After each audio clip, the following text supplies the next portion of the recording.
their tight end, no matter what, is probably not going to catch a lot of balls unless it's Ben Watson. But probably for the first 4 weeks, that's what they'll do, similar to kind of what Lincoln Riley does.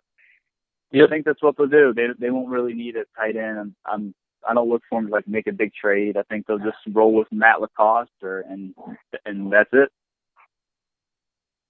Okay, so moving on to a whole different subject, I gotta go ahead and ask. I know it's kind of hard to pick, but since you're a huge Patriots fan, but do you think there's a hidden playoff team in the AFC that can make some noise this year that no one is really talking about? All right, well, the Browns are obvious, right?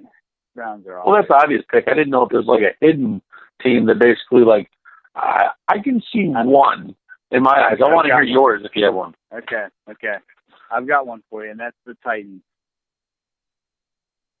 The Titans are... What, with Vrabel's knowledge? No, the Titans are... They just have a very good roster, and if Mariota plays to, like, his peak, like, if Mariota has, like, a Joe Flacco playoff run, because they're probably going to... His career year, basically, yeah. If he has his career year, yes. If he has his career year, the Titans could win it all. Just watching them doing practices, they have probably the best safety in the NFL. They have good weapons, a great offensive line, a good running game, and they have a new offensive coordinator. Vrabel's pretty smart. Those guys just compete. I think that's one team that could be sneaky if their quarterback plays good. Like if Tannehill or Mariota gets hurt and Tannehill just balls out because he has been in practice, I think they could probably just win it all, and it wouldn't be that crazy to me. I mean, that was my thing is, I mean, to me, I hate to say it, I label Mariota as a bust because think of it, but he has national championship, he has a Heisman, the guy came out as a high draft pick, and he went to one playoff season, I think, and then that's the one where he caught his own touchdown in the playoffs, and he just has been injured ever since and couldn't seem to get the ball rolling even when healthy after that. So I don't know. Tannehill's looked really good with the same type of offense that he's running. And I'm just kind of thinking, what if the Titans come out and go 2-2 or not 2-2, like 2-4, 2-5. Do you think they pull the trigger at Ryan Tannehill? Because they got the weapons around the offense to be able to do it. I think that's what they're going to do. And the other big thing is Brady's contract running out, Brady-Vrabel connection, Mariota's contract running out. Maybe Brady ends his career in Nashville next year. It's a good team. Oh, woo! You saying the Titans might come out and try and do a Joe Montana like with the Chiefs?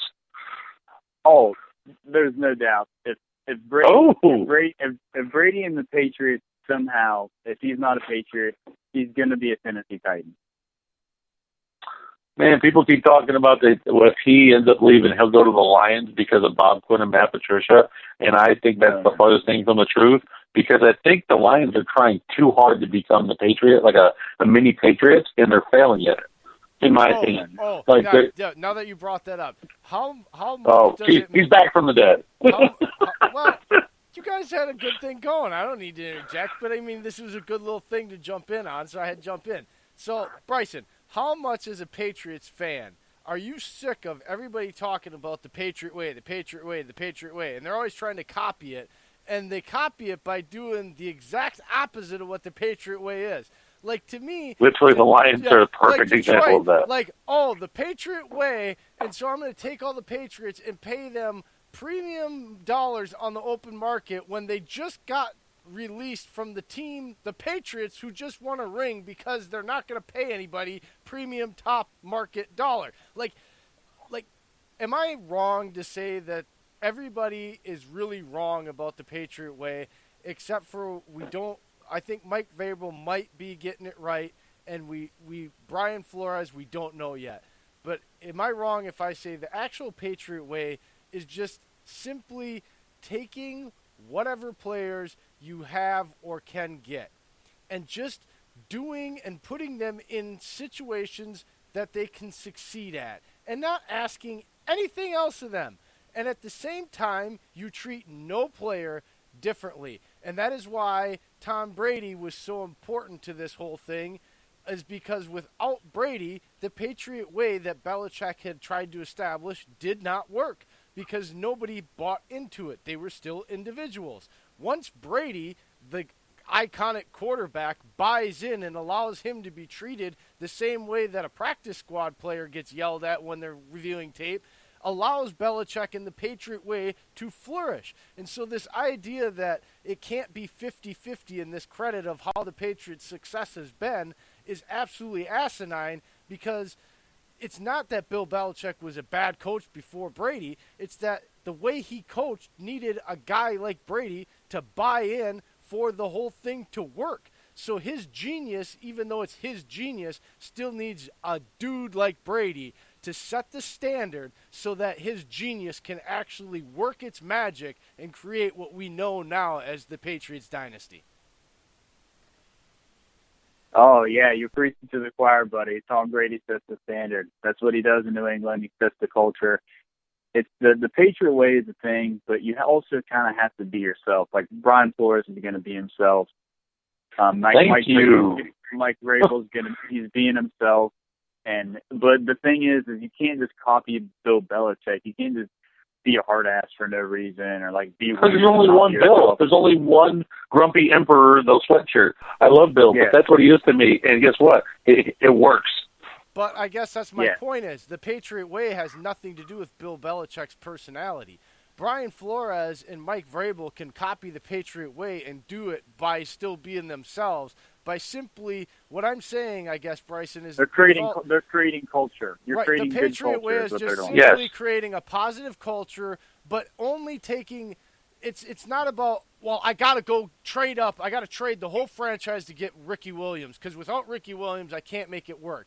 It's okay, whatever back falls to us, or if we can allow to get this guy and this guy and this guy that we like and we can do this and this with, and not ask him to do anything else because we already have X, Y, and Z player doing other things. That's what the Patriot way is. It's not about personality. It's not about coaching style. It's just about simply recognizing what each individual player on your roster is and using their strengths and not putting them in positions where they're going to fail. And if they grow, you expand their opportunities, and it's you're not scared if a guy fails to pull back on him and not have to explain yourself. I guess that's what I mean by the Patriot way. It doesn't have anything to do with Bill Belichick's personal style. That's how he developed it. But if these guys copy that blueprint, they can still do it with their own personality and still follow the quintessential Patriot way, I guess, is what I'm getting at. Yep, correct. And Matt Patricia also stinks really bad and probably will be fired by week 9. I see it already, Brycen. For players this year and last year, they don't buy into Patricia's stuff.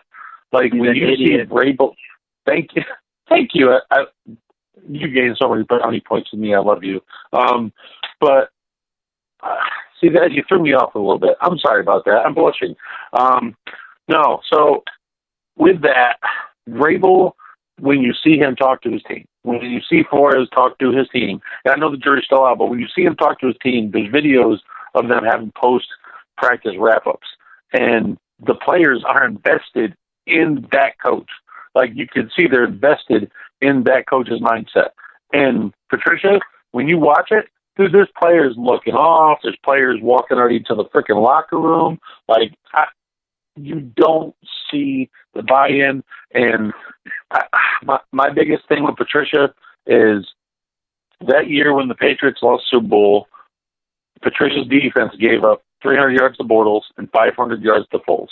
To me, that screams big red flag right there. And everyone says, oh, yeah, well, Malcolm Butler wasn't on the field. I'm like, it still would have happened because of Patricia's scheme.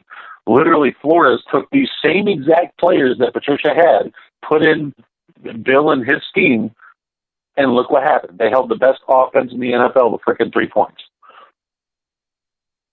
Yeah, you're right. So Patricia's a total bum. And the funny thing is, when he first got here, Adalius Thomas would just fall asleep in the linebackers meetings, and Belichick would actually Belichick would have to go in there and sit in.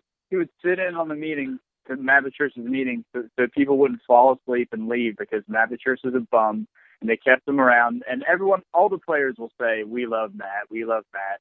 But Matt's a total bum. No one likes Matt Patricia. He's a bum. He's a bum. That's what he is. He's trash.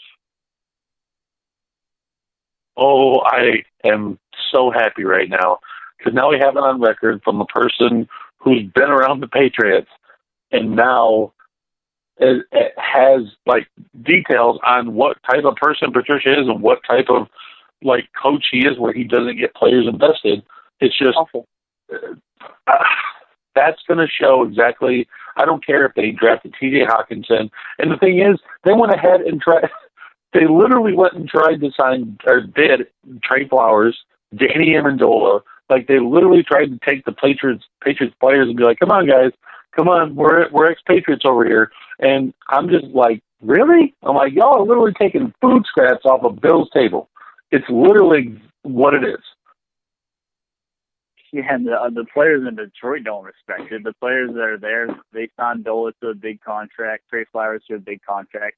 The guys there know if you're a former Patriot, you're just going to get the job and you're going to play, and it doesn't matter what they do, so they don't care at all. And they're going to have shit attitudes for the rest of the year until Patricia leaves, and that's what's going to happen until he gets all former Patriots, which will be super weird. You have to set a culture for yourself, not just like expect Danny Amendola to walk in the door and just like set the tone with Trey Flowers. And it's just not going to happen. So I got another thing on that. It's kind of funny because it's like the Lions tried to do, like I said, with the whole Patriot mindset and the whole culture thing. They tried to literally copycat it, but then Bill goes and takes guys like Kyle Van Noy, who was on the Lions for 3 years, and ends up having him win multiple Super Bowls. Lawrence Guy from the Packers, who was let go, I think it was his 7th round pick for us. I think he was a 6th or 7th. We let him go. Bill takes him, freaking gets him up to his standard. And do you think Trey Flowers is a product of the system, and his stats are going to be down this year? I think he's a really good run defender. He's not great. Like he's probably not worth his contract. I mean, he's a really good player, but he's probably like a B+ player. Like Jadeveon Clowney's way better. Like I even think Michael Bennett's probably a better player. But he's probably a B+ player at his peak, probably an A-. It's not worth his contract. He's still a really good guy, a really good teammate, and a decently disruptive pass rusher, but just really not worth the contract. Lions writers and a lot of NFC North beat reporters are saying that Trey Flowers is going to have 14 to 16 sacks. He, you know what? The funny thing is, he could, because in the Patriots defense, they kind of must rush at the edge, and they really don't ask the edge players like Chandler Jones to just like pin their ears back. Actually, Trey Flowers played inside a whole lot, so maybe they just put him on the edge and ask him to just tee off, which maybe he could, and just have a big year. That wouldn't shock me at all. I think, to me, he's a product because of the fact the way Bill builds his defensive system and the guys he brings in. I mean, actually, there's one other guy I wanted to ask. Hightower, how is he looking? Well, last year he was Slow Tower. That's what I called him. He was very. I understand that, but maybe he had to get a year underneath his belt after he was injured. Yeah, maybe so. He lost some weight. I think he's looking a little bit better. Right now he's starting, and which is really good for him because they actually had a mini Hightower coming up, and that's Jawan Bentley, who also called the plays, was playing in dime last year over Hightower. And Hightower looks to be fending him off right now and starting in the middle, which I like to see. He's a very smart player. He can make plays. I think it might be his last year in New England, but I think it'll be a decent year. And of course, in the playoffs, it'll be good.